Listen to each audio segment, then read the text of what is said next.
à 7, au Louis Michel. Commencé par les petits plateaux en débutant avec les collègues, tout ça. Et j'ai joué 7 ans au FC 7 pour après partir sur Montpellier. À l'âge de 13 ans, c'est ça? Ouais. Comment tu as été repéré par le Clermont? Alors avec le FC 7, on a fait une super belle saison en 13 ans excellence. Ça nous a permis de monter en 14 ans fédéraux. Moi, j'ai eu quelques sollicitations de clubs. À l'époque, il y avait eu Montpellier, Toulouse, Sochaux. J'avais seulement fait des essais à Montpellier et Toulouse parce que Sochaux, c'était un peu loin. Et je sais que moi, me connaissant déjà un petit peu à l'époque, j'étais très famille, tout ça, et partir à Sochaux, pour moi, c'était le bout du monde. Donc, c'était pas question. Et donc j'ai fait l'essai à Montpellier, ça s'est très bien passé et du coup ils m'ont proposé un contrat comme ils font généralement pour les jeunes, aspirants et voilà, j'ai enquillé là-bas. Tu as gravé les échelons petit à petit, tu as joué jusqu'à un CFA, tu as côtoyé les trois portiers actuels, Pionnier, Jourdain et Ligali. Lequel t'a le plus impressionné et est-ce que tu estimes que tu aurais pu, pourquoi pas, avoir ta chance à l'échelon au-dessus, en première division donc? Ouais, moi celui qui m'a le plus impressionné des trois c'est Jonathan Ligali. Déjà je le connaissais très bien parce qu'on a été formés ensemble et c'est un goal avec un style bien particulier, c'est vraiment un chat, mais malgré tout il a un super jeu au pied. Pour moi il a toutes les qualités du haut niveau. Après bon, j'ai suivi un peu cette année, il a eu un peu de mal, mais à l'image de l'équipe de Montpellier.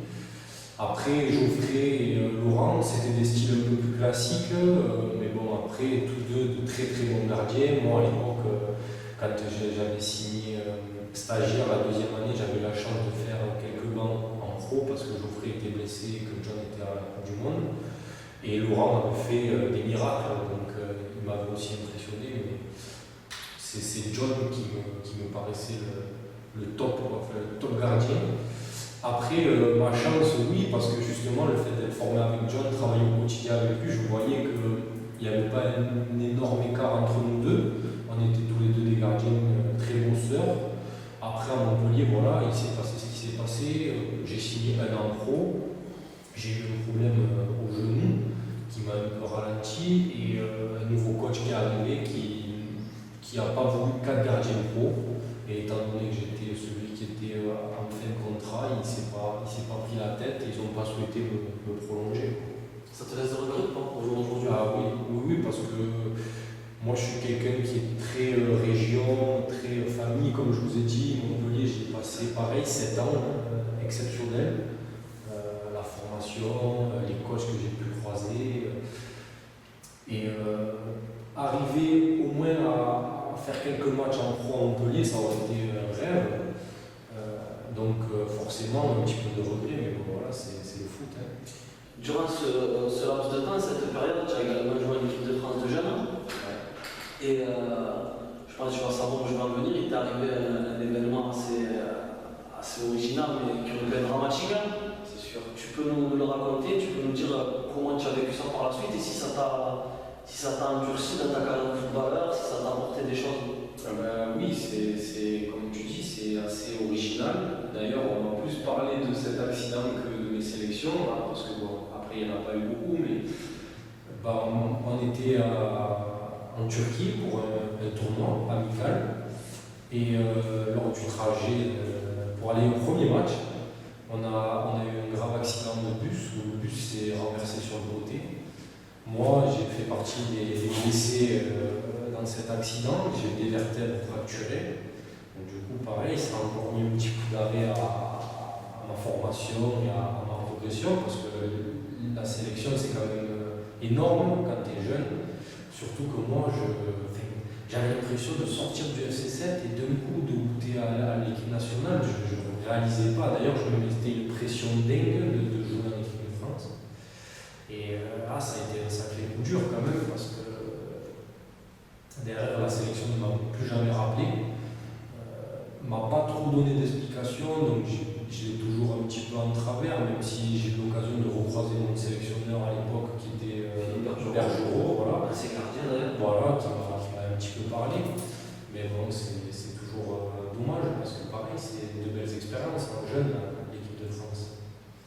Tu as enchaîné donc par un départ à Saint-Etienne. Est-ce qu'à ce moment-là, tu avais d'autres contacts? Je devais signer à Martigues, en CFA. Voilà. J'avais l'entraîneur de l'époque, Jean-Luc Vanucci, qui m'avait appelé. Il s'était beaucoup renseigné parce que bon, le club de Martigues et le club de Montpellier se connaissent très bien. Il y a beaucoup d'entraîneurs qui se côtoient et qui se connaissent. Et à cette période-là, j'étais en équipe de France de beach soccer et j'ai le coach Galtier et le coach Grange qui m'appellent pour me dire qu'ils seraient prêts à me faire faire un essai à Saint-Etienne. Moi, bien sûr, j'ai pas hésité quand on a un club de ce niveau qui nous demande, même si ce n'est qu'un essai, voilà, j'ai pas hésité. C'était super et voilà, j'ai réussi à intégrer un CNT. En ne réussissant pas à Montpellier, avoir l'opportunité de passer par Saint-Etienne, c'était magnifique. Un mot sur Stéphane Ruffier. Très grand gardien, j'imagine. Très grand gardien. Il est grand que tu es côtoyé? Oui, Largement. Oui, largement. Il n'y a pas photo, c'est un mec, voilà, il mange football, il vit football, c'est un travailleur énorme. Franchement, il n'y a pas de mots pour le décrire, c'est impressionnant. Quand on n'a pas l'impression de faire presque le même sport que lui, des fois, il est tellement impressionnant, grand, et il a une vitesse de réaction dans le but qui le fait défier toute concurrence, quoi. Donc moi, c'était un plaisir de travailler avec lui parce qu'on s'est lié un petit peu d'amitié. Il m'a beaucoup parlé, beaucoup aidé, et ça m'a fait progresser encore plus vite à ses côtés. J'imagine qu'on a déjà dû te poser cette question, on a déjà dû te dire ça à Montpellier puis à Saint-Etienne. Tu es encore jeune, tu as le temps, tu vas progresser, mais est-ce que, comme tu dis, au quotidien, de t'entraîner avec les pros, de jouer avec les pros, de voir que certaines fois tu es d'égal niveau, voire meilleur, est-ce que justement c'est pas terriblement frustrant le week-end, soit d'être sur le banc, soit d'être avec la CFA et de ne pas pouvoir jouer avec l'équipe première? C'est sûr. Moi, je me mordais les doigts, j'avais les dents qui ripaient le sol, j'avais qu'une envie, c'est de faire mon premier match en pro. Et comme tu as dit, à Montpellier, j'étais pas loin, j'ai fait des bancs. À Saint-Etienne, j'ai eu la chance de faire des bancs. Moi, c'est ce qui m'a un peu fracassé à chaque fois, c'est qu'il y a eu des moments clés, encore aujourd'hui, il y a eu des moments un petit peu clés dans ma carrière et malheureusement, il a arrivé un pépin physique. Donc, tu es sur le côté, tu es un petit peu frustré, c'est sûr. Mais bon, après, voilà, j'ai 24 ans. On te dit tu as le temps, mais tu n'as pas le temps. Une carrière, ça passe tellement vite que tu n'as pas le temps. Tu veux profiter au contraire de toutes ces années-là pour jouer.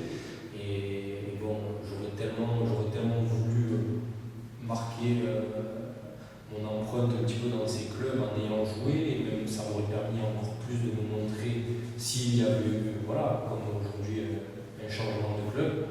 Mais bon, c'est le foot, c'est comme ça. Parfois, ça sourit pas, mais bon, je suis content de moi quand même parce que j'ai jamais lâché.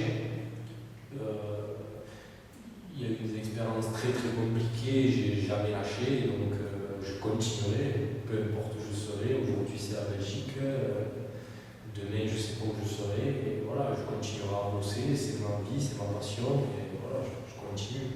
Justement, on y arrive à la Belgique, tu joues en Ligue 2 belge à l'heure actuelle. Ouais. Est-ce que c'est avec l'ambition d'être enfin un numéro 1 que tu es parti là-bas, et est-ce que c'est ce seul club qui te proposait un statut de numéro 1? Alors, ce club m'a proposé un statut de numéro 1. Pour pas te mentir, j'ai eu une proposition cet été, j'ai foncé. J'ai pas voulu prendre mon temps, j'avais pour objectif de jouer. Les propositions, de toute façon, je savais qu'elles n'allaient pas être. Il n'y avait pas en avoir 100 parce que le marché des gardiens, c'est un marché hyper compliqué qui bouge très peu, où il faut avoir ce brin de chance. Mais moi, je n'ai pas envie de prendre le risque. Après, oui, je suis parti en Belgique pour jouer le maximum de matchs. Cette année, c'est ce qui s'est passé et donc j'en suis très très content. Et tu as été le meilleur joueur de l'équipe, c'est ça? Voilà, c'est ça. Cette année. Donc adaptation plus réussie. Oui, voilà, c'est vrai que des fois tu as un peu peur. La première année, tu te dis tu changes de pays, tu changes de compétition, tout ça, ça va être un peu compliqué, c'était un risque, tout ça. Mais j'y suis tellement parti déterminé.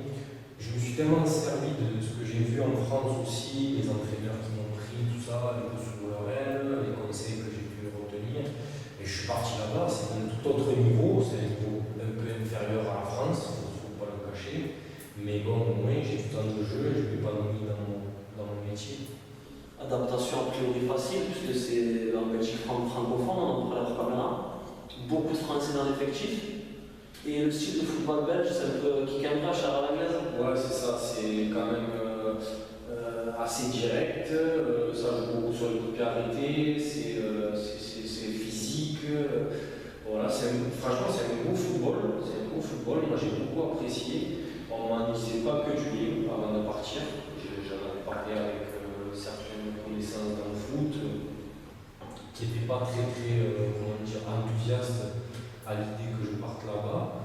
J'ai pris le risque et sincèrement, je pense m'être étoffé et avoir bien progressé. Tu es pas mis dans ce football. Voilà. Et si je peux y rester, j'y resterai parce que ça me plaît vraiment. L'avenir, justement, tu te vois où d'ici 3, 4, 5 ans? Alors moi, j'aimerais bien être en Ligue belge parce qu'il y a des clubs qui peuvent offrir de très belles choses. L'Europe, il faut rêver grand de toute façon. Tu es club favori, Anderlecht, Standard? Moi j'aime bien le Standard de Liège parce que ça ressemble beaucoup à Saint-Étienne en fait. Et les gens là-bas d'ailleurs comparent un petit peu le club à Saint-Étienne, c'est qu'il y a un public de fou. C'est ça le stade vraiment? Et je sais pas de quoi c'est ça. J'y suis allé devant. Je pense que l'année prochaine j'irai voir un match parce que maintenant j'ai fait un petit peu mon réseau et je connais des gens.